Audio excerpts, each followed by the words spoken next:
So Gautam, one more thing. So assume that I'm attending a conference which is of 3 days. Now, how do you make sure, or how do you ensure that someone attending a conference will take those learnings home and implement them? Or what is your success rate? For example, today, if I'm telling that if I have a book, 1 million copies sold is a benchmark, is a ad stick. But what is an ad stick for a conference, except apart from 500 people attending, 1,000 people attending? Do you gauge something after a conference? So for us, you see, Hmm. going back to the story, as I said, the reason I do why I do what I do Hmm. is when we organize an event, we're bringing the world's greatest speakers, regional's greatest speakers to a platform to Hmm. speak, to deliver their content, to share their Hmm. message, to share stories, Hmm. to share their experiences. Then you're attracting people Hmm. who are willing to learn. And what happens is then you create an environment where you're Hmm. surrounding yourself with like-minded, like-hearted people who Hmm. appreciate learning. So there's a common interest that, let's say, a sample audience of 100 people come for an event Hmm. with a speaker like Marshall Goldsmith. Hmm. Those 100 people are, fans of Marshall Goldsmith. Either they've read his books, they've watched his videos, they've read his content. Hmm. So there's a common ground. These 100 people are saying, I like Marshall Goldsmith. Hmm. I like his content. I want to learn from him. So that's a common platform. They're not investing their time and money to be there. Hmm. So we have created an environment by bringing the knowledge and the people who want to learn. So that's step one. So the Hmm. same way, going back to the philosophy, is surround yourself with the right people and continuously learning. We've created it. So the missing ingredient is we want to educate, engage, and inspire everybody who attends our events to take action. So at Okay. the end of every conference, we in fact encourage the speaker to announce, I'd like you to take 10 minutes to write down what are the actions you're going to take from today, even if it's Hmm. one. Ideally, we say 3 to 5 action steps. Hmm. Find another person at your table or at this event who will help you be accountable to applying that, Hmm. because we can easily get lazy and forget, Hmm. or we can just get back to our routines. So we Hmm. encourage people to have actionable ideas listed, written down, and Hmm. have one person or have a group of 4 people who come together from the same company to help each other apply that action. And last Okay. but not least, we do a follow-up email with many of our clients, and Hmm. we provide them what we call like a week later, a kind of in-house session so they can again share. Because Okay. when you reshare what you've learned with your colleagues back at the workplace, Hmm. they then say, okay, what from what you've learned from this seminar, what can we apply in our business? Some can be no cost ideas can be implemented straight away. Hmm. Some need a bit more planning, but sharing of what you've learned back into your office is something we encourage all our clients to do, because only when you share is there energy in that conversation to making it, Hmm. there's an ROI on the sort of investment of the time and money to attend an event.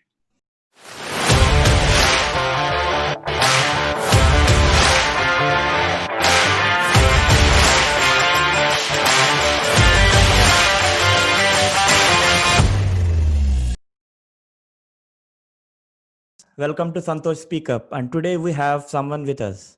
He works and he runs actually a speaker agency. And he also managed to get speakers like Marshall Goldsmith, Ron Kaufman, and Brian Tracy into his forums. And he's also an author of a book named Breaking Bread. So let's meet Mr. Gautam here. Hi, Gautam. How are you doing? Hi, how are you? A pleasure to be on your show, Santosh. Yes. So, Gautam, let's start this. So, first of all, I would like to ask you an interesting and curious that I felt, because when I was actually emailing you, you asked you. I saw your signature, and there I could see something like Chief Energizing Officer. So, why did you choose to write yourself as Chief Energizing Officer? That's a great opening question that I haven't been asked before. Chief Energizing Officer, obviously Yes. the CEO is not known normally as Chief Executive Officer. Having said that, I was, the MD of the company with my dad as the CEO for many years before, I would say, positioning him as the founder of the company. And when I was invited to reposition myself a couple of years back as the CEO, I said it Yes. needs to stand for something which is much more than the actual official name. And to me, everything is about energy. And that's what I bring into my team. That's what I bring to our customers is energy. Because whatever conversation you have is energy is the absolute key. In fact, breaking bread itself is a positive energy exchange between two or more people. So hence the designation CEO. I sort of love acronyms. And then I said the best acronym for CEO would be Chief Energizing Officer, which to me means it's my responsibility. I'm accountable to making sure there's always a positive energy with my team and with our customers. Yes, Gautam. So I can actually feel that positive energy vibe right now when I actually started speaking with you.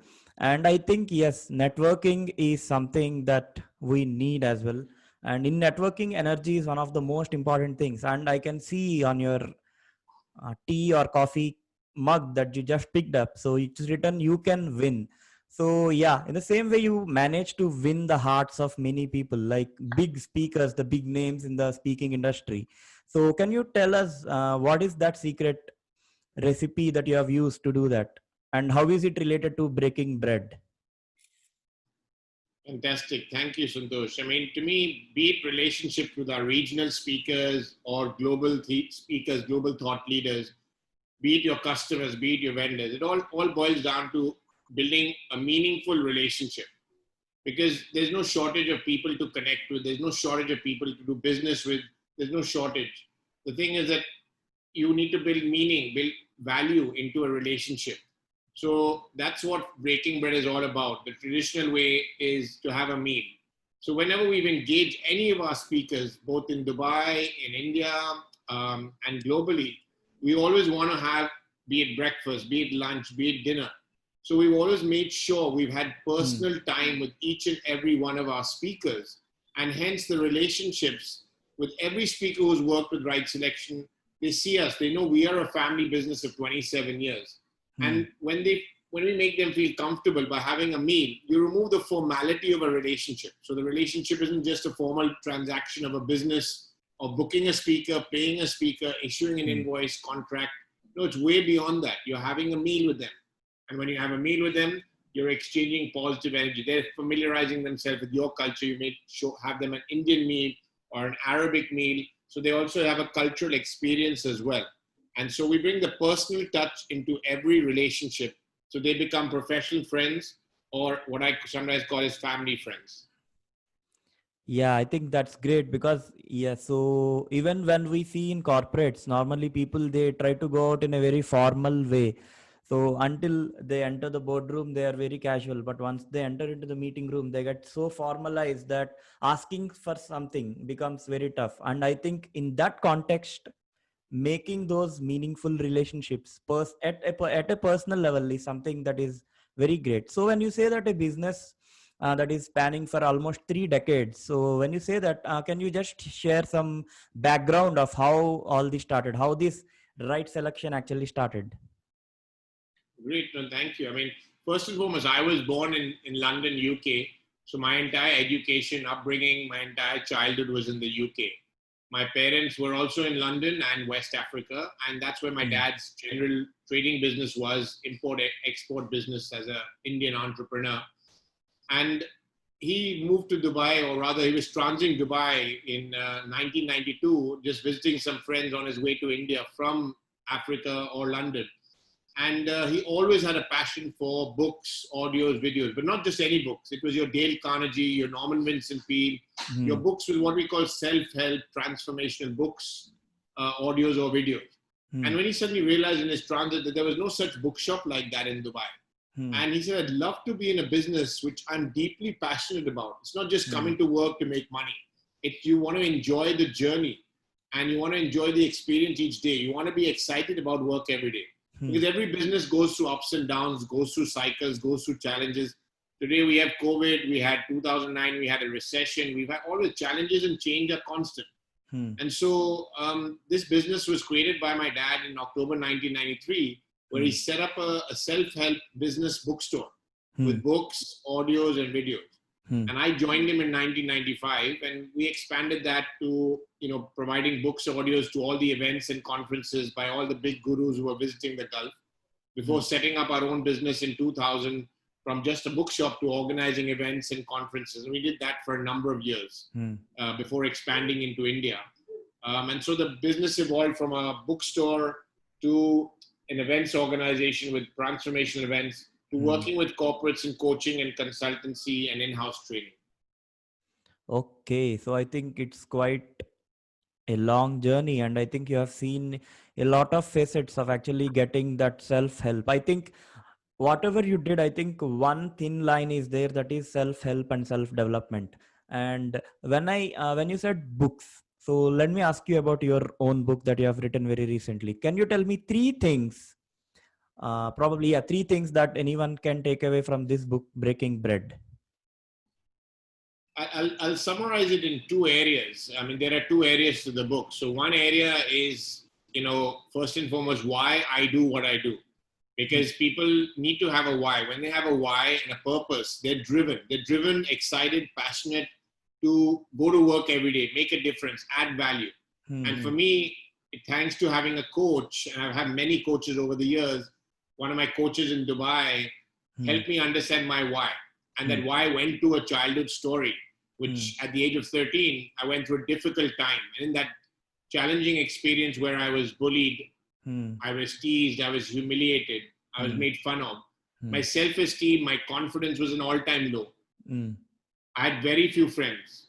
Nothing made any sense. So that was the challenge I was going through as a teenager in the UK. I went to my dad and I said, Papa, what should I do in this circumstances? I'm confused, I'm lost, I'm anxious, I'm worried. And I have very few friends. My confidence is all-time low. He said to me, change and challenges are going to be constant. This is your starting of that journey as a teenager. Rest assured, for the rest of your life, change and challenges are going to be constant. I said, okay, so what do I do now? He said, I'm going to give you 3 pieces of advice. And those 3 pieces of advice are going to help you with every challenge you go through, whether it's personal, whether it's professional, whether it's financial, any business, any personal challenge you go through. These are the 3 pieces of advice. First, surround yourself with the right people. Second, continuously learn. Learning is a lifetime journey. And third and most importantly is take action. Take massive action every single day.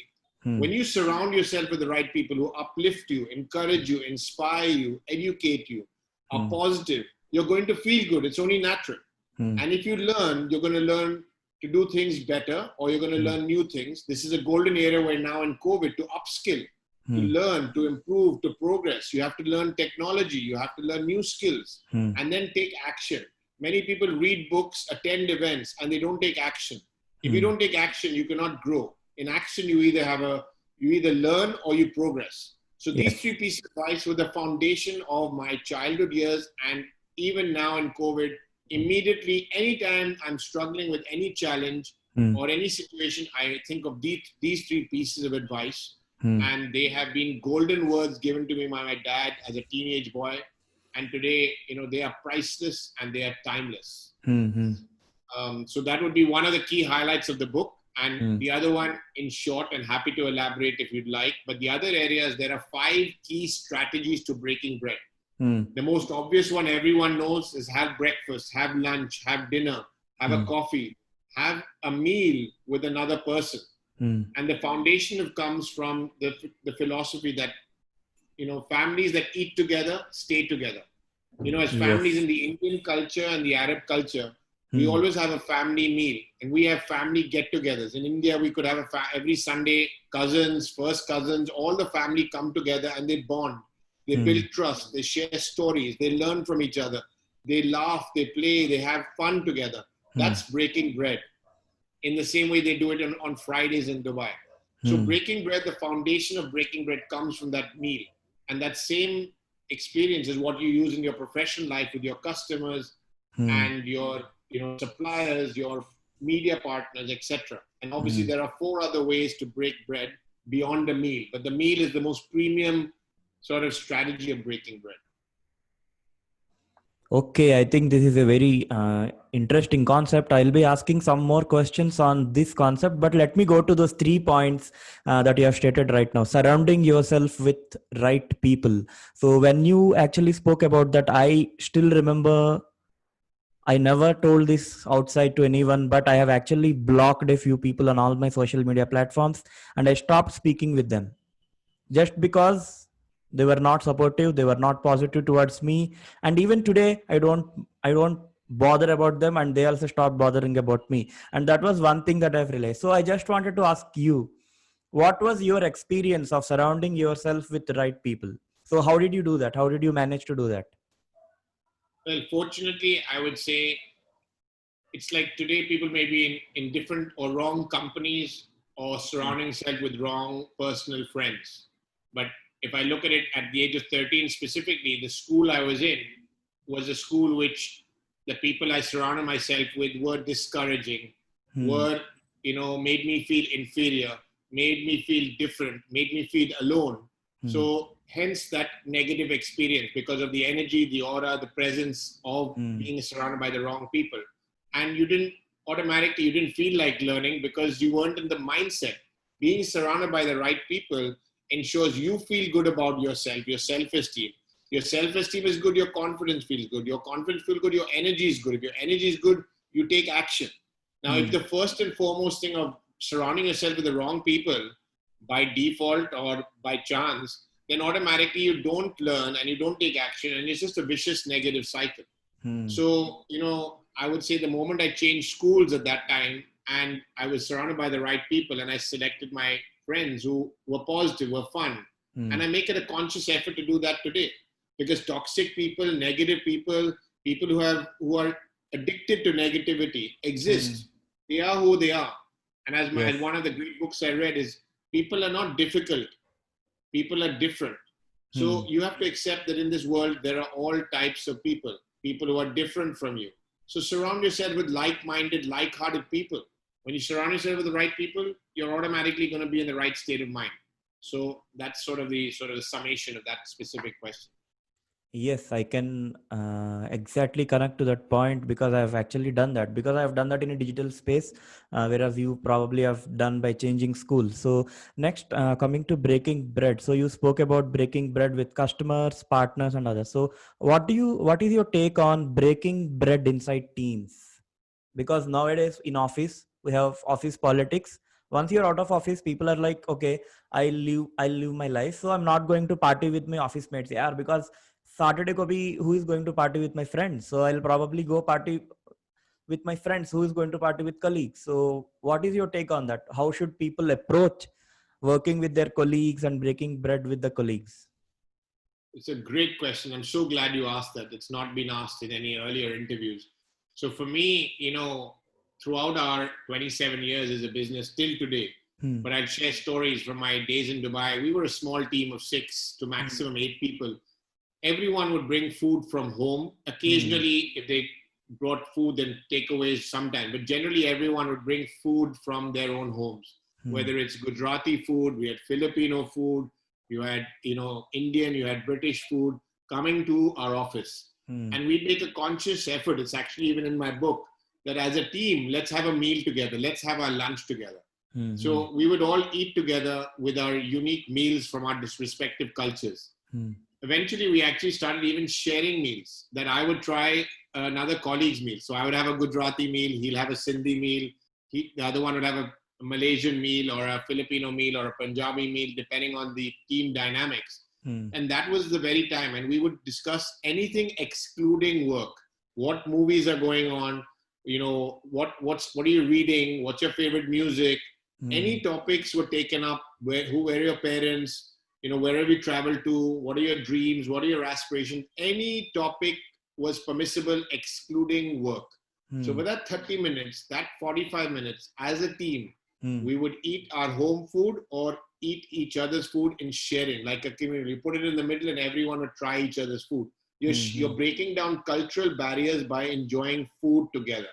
You're having conversations light-hearted, which are non-work related.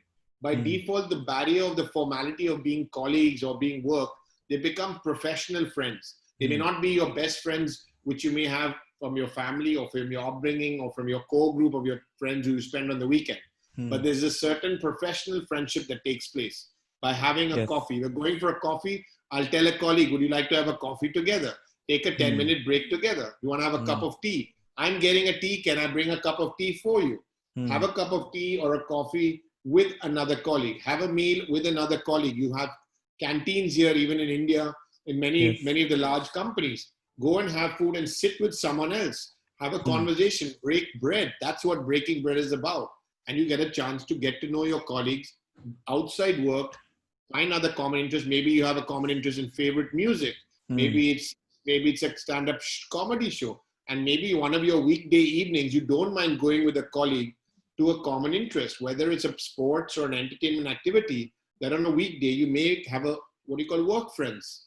And then you actually feel comfortable with each other, and actually even work gets better because we spend more than half our life at work. It's ranked to say 73%, I read somewhere, is spent at work. I mean, excluding sleep, it's probably a lot more. If your average sleep is 6 to 8 hours and you work 5 days, many people work 6 days. You're spending 70% of your life at work. Don't you want to enjoy and break bread with the people at work and have some happiness in that space? Are you waiting for the weekend to have a good time with your friends? Yes. I completely connect to that, and I think there is this concept of potlucks coming up in offices these days. I think that is the reason behind that. Now, so Gautam, this is what people used to do before 6 months. Now, with the social distancing norms in place, what is a way to break bread in a virtual setting? Great question, very timely considering the world we're living in. I mean, to use my book as an example, my book was due to come out in April earlier this year and be launched in in Dubai, Bombay, Bangalore, Sri Lanka, through some events we were hosting with Marshall Goldsmith and Ron Kaufman. Suddenly the event got postponed from April to June and eventually didn't happen. Everything moved online. And I realized, wow, my Breaking Bread book, even the front cover was actually shaking hands. Shaking hands has also become taboo with COVID. I changed the cover of my book to actually be open arms and sort of be welcoming. So that was the first change I made because of COVID. I then added an extra chapter because people could say, oh, breaking bread means having a meal. Today and for however long, we don't know. We may not be able to have breakfast, lunch, dinner with people. So breaking bread may not be valid. I said, no, it's in fact even more valid now than ever. Because breaking bread, yes, traditionally is having a meal. That's the fundamental way of breaking bread, having a meal with one or more people. Yes. Having said that, the deeper meaning of breaking bread is the positive energy exchange between two or more people. And there are multiple other ways, and I've listed 4 in the book. In addition to meals, there are 4 other ways you can break bread.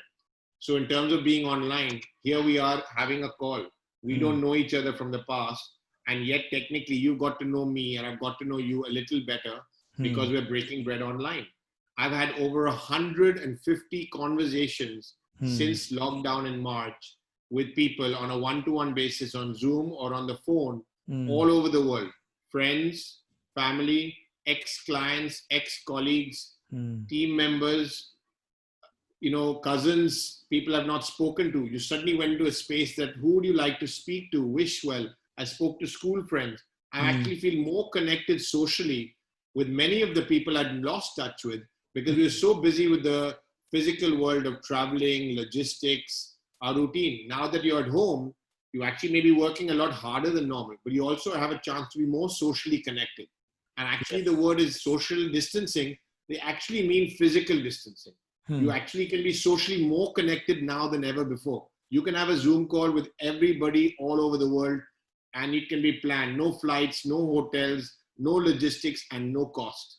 So what better opportunity to be socially connected and have a conversation, have a meaningful conversation, learn about each other, share successes, share challenges, and move positively forward. So to me, breaking bread virtually is only a greater opportunity to break bread than ever before.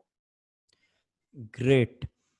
So that's about breaking bread. So let us go back a bit now. So can you tell me about organizing the first ever conference? The experience, your experience about going through the first ever conference that you have organized. So as I said, we started our business in 1993 when my dad started the business in October 93. I graduated in 95 and joined from London. I joined my dad in Dubai. And during that time, we were just a bookstore. So there were many events by major authors, Philip Kotler, Stephen Covey, many big names who were coming to Dubai. Tom Peters was another frequent visitor to Dubai and the Gulf region. And we would be setting up books to sell at the back of these major events when people were in the mood to see the author, get a signed book, etc. So when it came to 1999, 2000, my dad and me, who were very close, we walked together, have lots of conversations. And we said, what can we do to take our business to the next level? The kind of question is like, what next? Or what new value can we bring to the marketplace? I mean, books is great, but there must be more to it. And we said, how about we bring, the authors of the best books. There happened to be a speaker at that time we connected with. His name is Bob Urichuk. And soon after that, another great speaker called Ron Kaufman. And these were the first two speakers we worked with back in 1999, 2000. So it's actually been 20 years since we hosted our events. And we saw a direct connect between books that were popular and the kind of events that people were looking forward to having. So we hosted Bob Urichuk and then Ron Kaufman, because their books were very popular in the Gulf region. It was the same sort of parallel where people say, how do you select your speakers? It's because the same way how people select music. Because, when you go to a concert, maybe you want to see Arijit Singh or Sonu Nigam or Pink or any of or Bryan Adams or whatever music you enjoy. There's an emotional connect between you and that music. You love that music. When you love that music, even if you have to pay travel, you're going to go and see a live concert. You don't even meet the artist. You don't even see the artist. You may even look at the screen because the artist is so small because you're in an audience of 5, 10, 15, 20,000. Yes. But there's a connect between music and wanting to see the artist who sang that music, that song. The same way in the books. So we launched our events with Bobby Chuck and then Ron Kaufman based on the books that were popular, and hosted an event with over 130 delegates. Was our first event. And all we did was email people who read self-help business books. We're hosting this seminar. Are you interested to attend? And the rest is history here. 20 years later, we've hosted over 500 events. Okay. So I just want to know, before you started doing these things, were authors already speaking, or you just made those authors to speak? So authors were already speaking. Okay. So authors are already speaking. They're already present in the market, but maybe only the very, very big names. Otherwise, what was common in that time was what you call trainers. So there were a lot of trainers who do training. Speaking is distinctly different from training. So the speakers who were there were the very big names. As I said, Tom Peters, Philip Kotler, Stephen Covey. So there were a few. Obviously, when we started the line, it expanded to all types of speakers, not necessarily only celebrity speakers. Okay. So I can say that you actually got that culture of speakers writing books, or vice versa?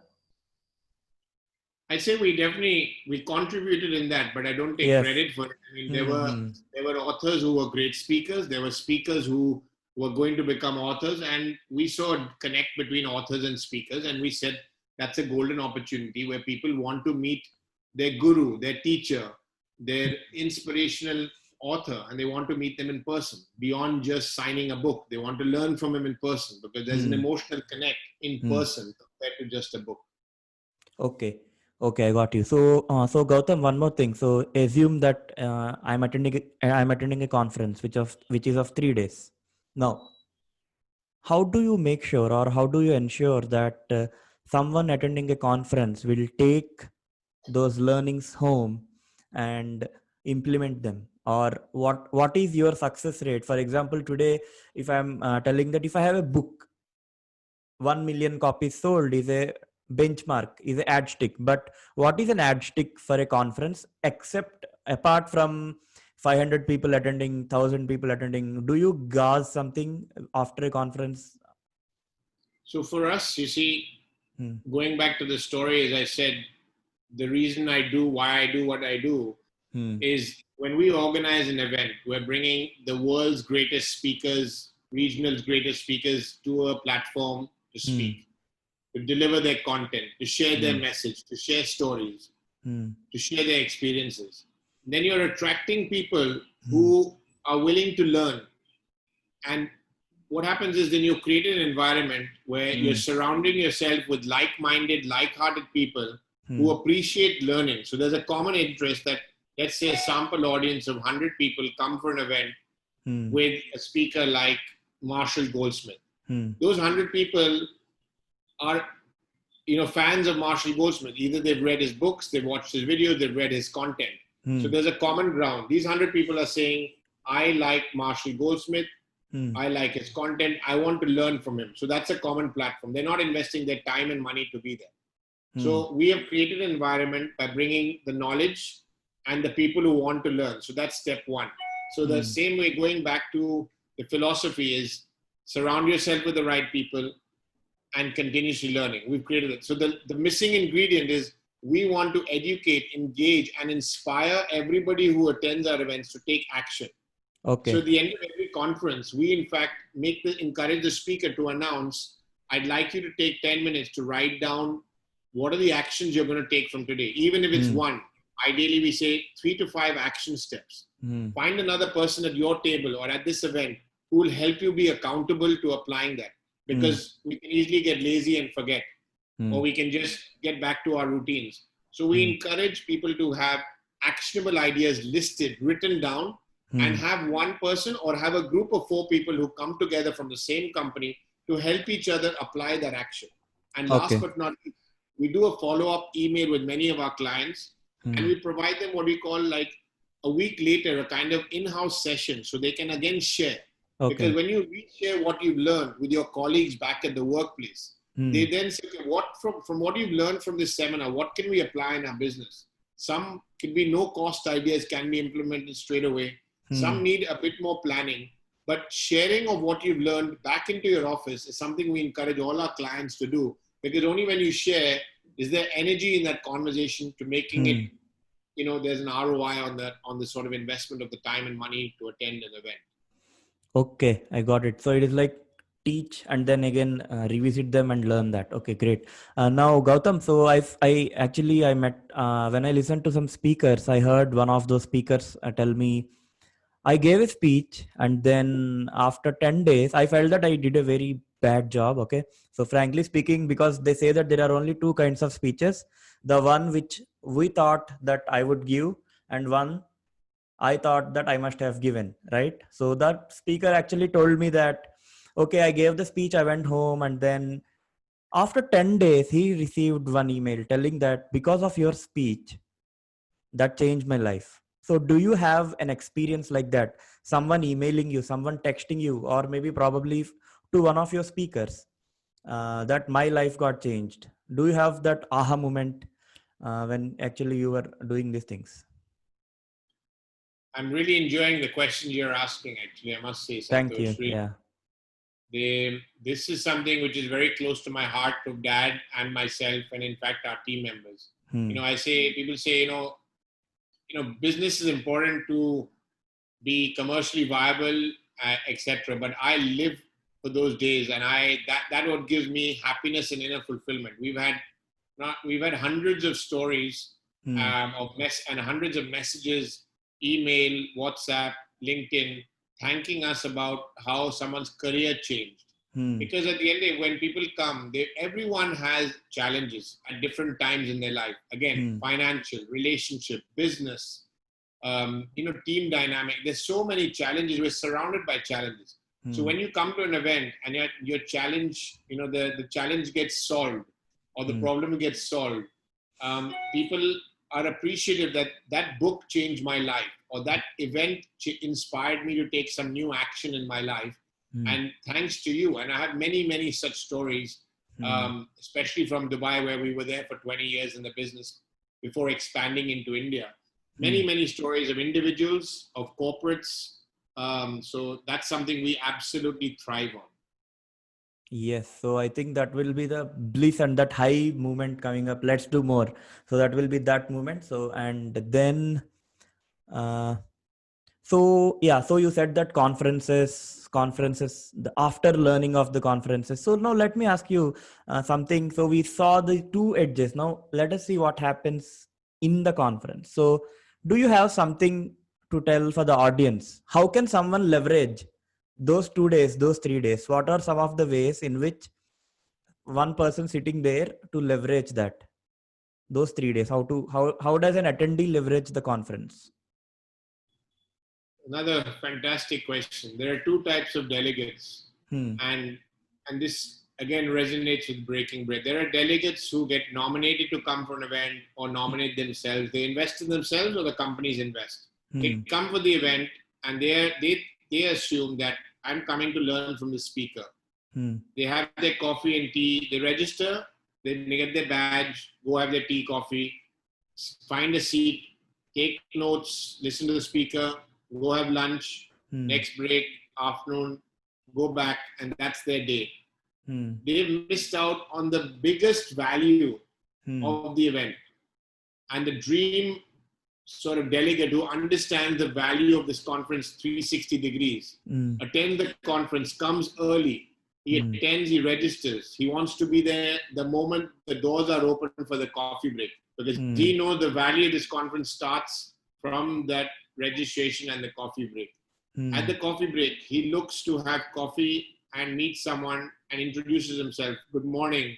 Hmm. What brings you to this conference? Have you attended something like an event with Right Selection before? Hmm. Have you read Marshall Goldsmith's book, Ron Kaufman's book, whatever it may be? He has conversations with 3 to 5 people in that break. He Hmm. maybe has a conversation, then exchange cards. Then he Hmm. goes to sit at a table, making sure he's sitting on a table where he knows nobody.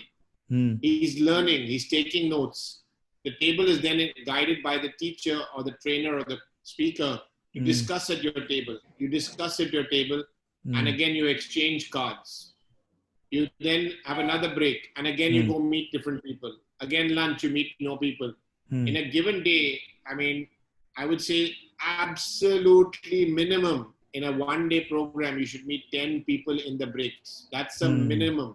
I mean, if you go very deep, I know I've done that. If it's a longer one, I've probably met 5 people, but I've had lengthy conversations. But I look Hmm. at minimum 5, ideally 10 people per day I'm going to meet, Hmm. exchange cards.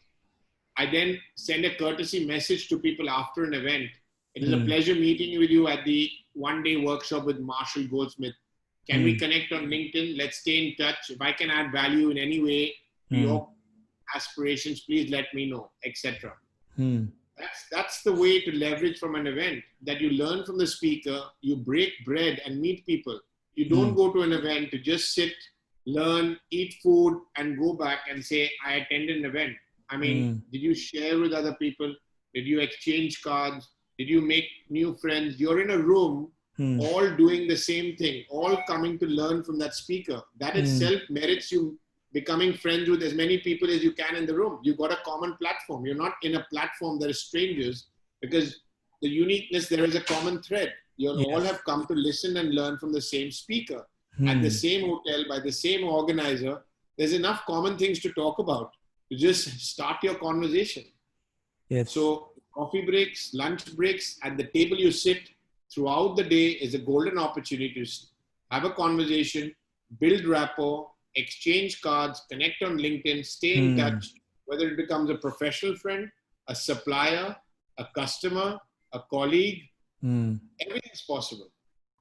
Okay, so can you tell me briefly, very briefly, how to have that conversation? Because this is even I face that problem, because I want you to tell this to speakers as well as audience. Because what happens is that the speaker, he speaks to 500 people on the stage. Sometimes how what I feel is that, okay, when I approach the speaker, sometimes I feel that the speaker is not approachable, because it is not his mistake or her mistake, but he feels like people have some inferiority complex to approach. Even sometimes audiences, obviously they'll have, and rarely I see speakers as well having that inferiority complex, how to speak, how to actually go approach people, get that card, how to do, what to do. Yeah.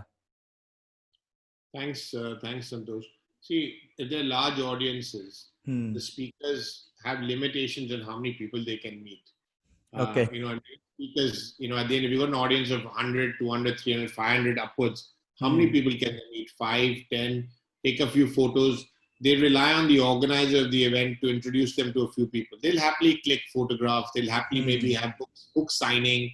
You can ask them one question, but the larger the crowd, the more difficult it is to meet. Even if the speaker wants to meet, at best he'll take some photographs, sign some books.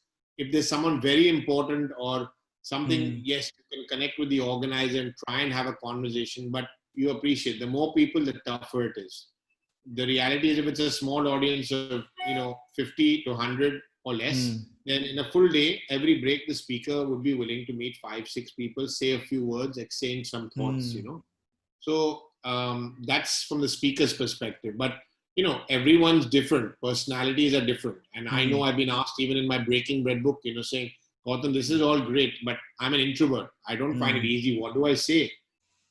You come up with 3 to 5 questions and just find something common. You're having a coffee and you start by just saying a simple good morning, and which organization are you with? And, have you attended events like these? Open-ended general questions. And you suddenly realize it's not that hard. So I appreciate it's not easy for everyone, but generic questions, where are you based in India? Have you attended events like this? What book are you currently reading? Have you read Marshall Goldsmith's book, Ron Kaufman's book? Or what are you looking to learn from today? Just open-ended general question. All you need is 2-3 good open-ended questions. The person opens up, starts a conversation.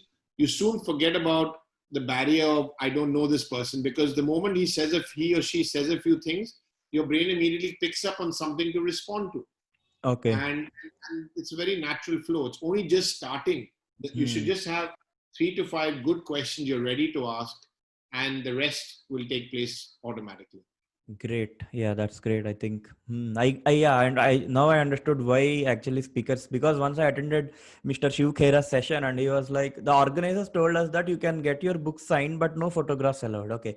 So I can empathize now. I can understand that. So moving forward, Gautam, you have worked with many speakers, right? Hundreds of speakers. So can you tell me the best speaker, the best of the best person that you have worked with till date? I generally, as a person, don't like comparisons, because to me, as I said earlier in the conversation, is people are different. I definitely like to work with speakers who are flexible, supportive, understanding, easy to communicate with. That's important for me. If we send an email, we like a reply in 24 hours.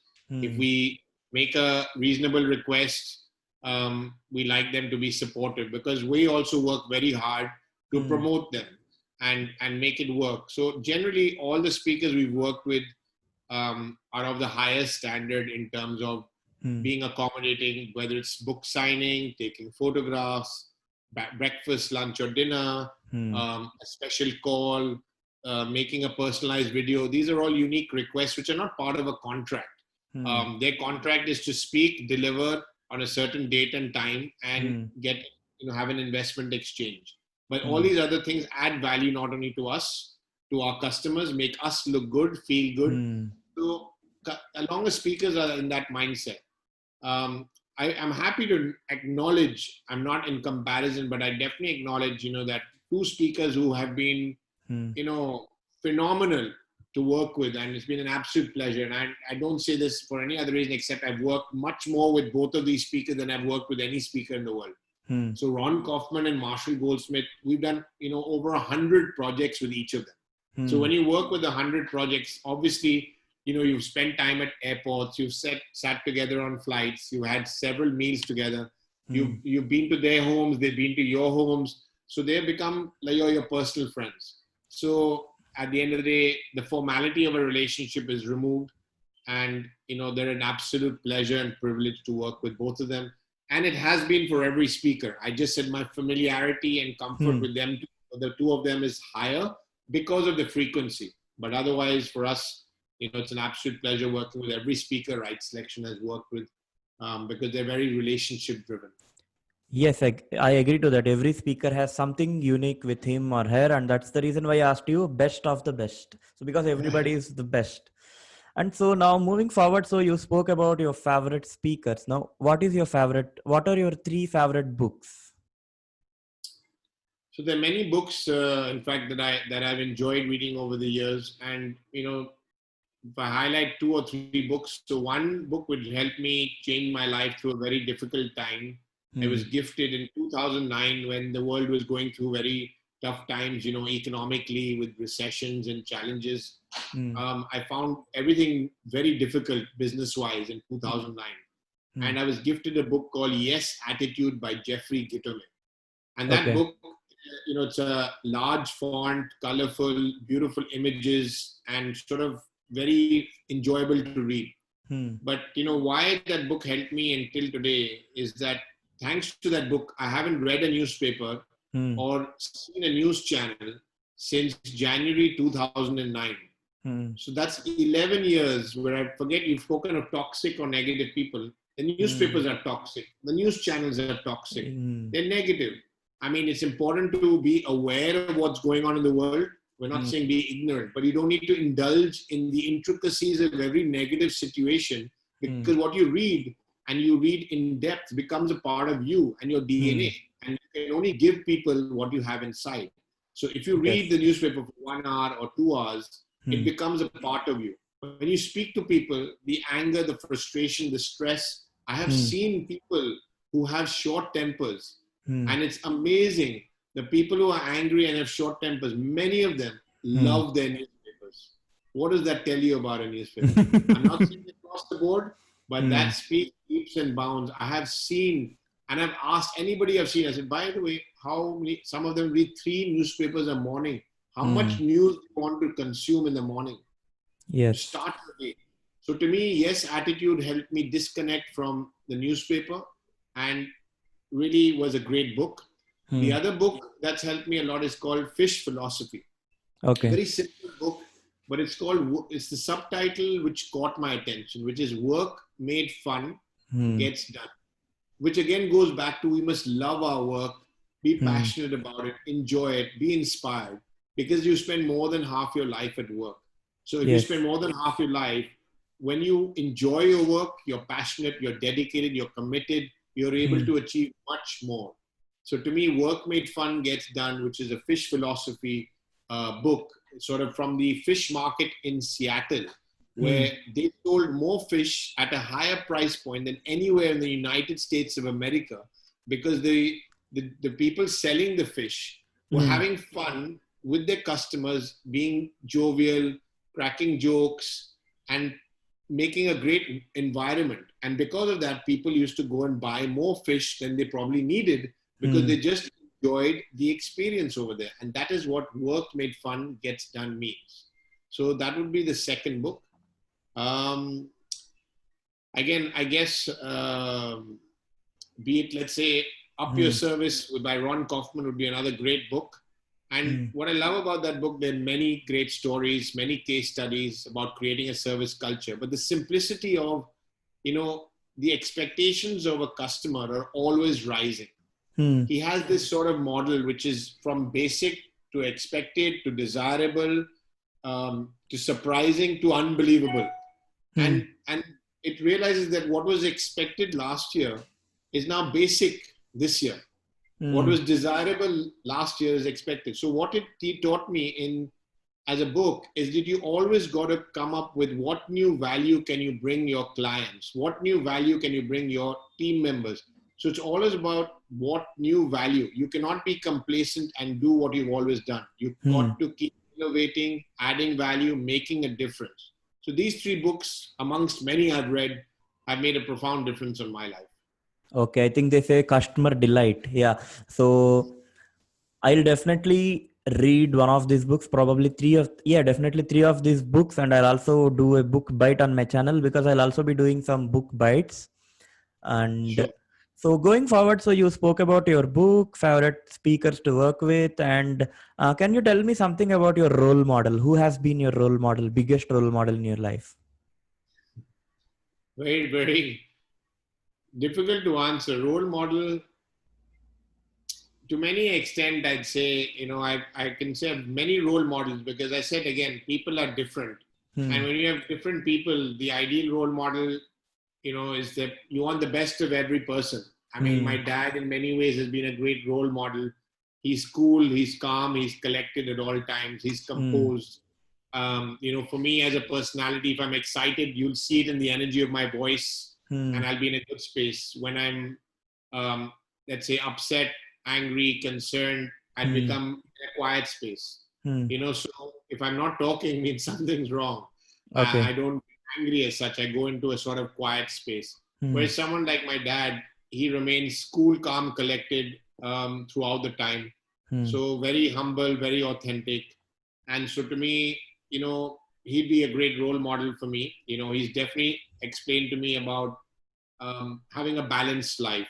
That's something that is work in progress. I've got a lot to learn in that space because I love what I do. But, he has, the time for meditation, for yoga, for walking, for eating correctly, to enjoying his work, to family time, to movies, and having a balance. Then dealing with difficult people over the years, I've learned a lot from him. He's taught, be it patience, be it perseverance, and sort of just being a people's person. And obviously the habits and what he shared with me as a teenager have been timeless and priceless. So to me, he would be one of my many role models. Great. So Gautam, second last question for today, and so you worked with many speakers, authors. So can you tell me, if someone is aspiring to become a speaker, aspiring to become an author, not author also, because becoming a speaker is, I feel that being a speaker is difficult than being an author. So what is that one tip for someone who is willing to become a speaker and an author? The one tip is connect with other authors and speakers who you aspire to become. Connect with them. If you can't reach them, then follow them, understand them, read about them, watch their videos, listen to their podcasts, attend their events if possible. Because when you spend time again with people that you aspire, by default you become closer to that energy, closer to that knowledge. You understand it. You can only improve yourself, based on the knowledge that you acquire. And so if you want to become a speaker on, let's say, customer service, and you look at Ron Kaufman and say, he is the number one customer service guru in the world. Now, if I want to become like Ron Kaufman, watch his videos, listen to his audios, read his blogs, attend his events if you have the pleasure. I've attended over 100 events and I learn from him every 100 times. I've listened to Ron, and you learn every time. So I would say, in simple terms, is choose your topic, your theme, your area of passion, expertise, and then connect with the speakers and authors from that sort of niche and learn from them. Okay, so that's great, Gautam. So actually, I have a lot more to ask, but yeah, something has to end at some time. So tell me few final words for our audience in this podcast. Final words are, at the end of the day, for me, live in the present moment, live in the now, that we cannot change the past. The past is the past. As some people say, the past is a cancelled check. The present is the present, is the now. It's what we have, and the future is a promise we know. So first and foremost, I encourage you to focus on the now, accept what you cannot change, focus on what you can, take action each and every day, and live with an abundance of gratitude. Because in this time that we're currently living in, which is challenging for everyone, there's no exceptions. Everyone has different challenges, but it's a global challenge. It's a global pandemic.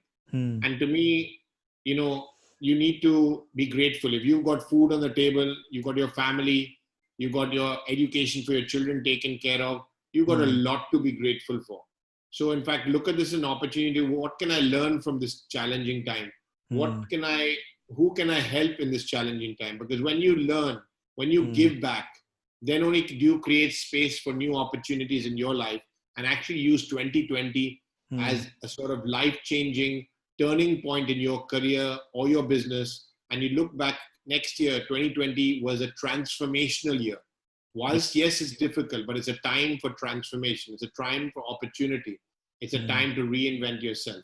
So I encourage you to focus on the now, be grateful, keep learning, and be positive each and every day.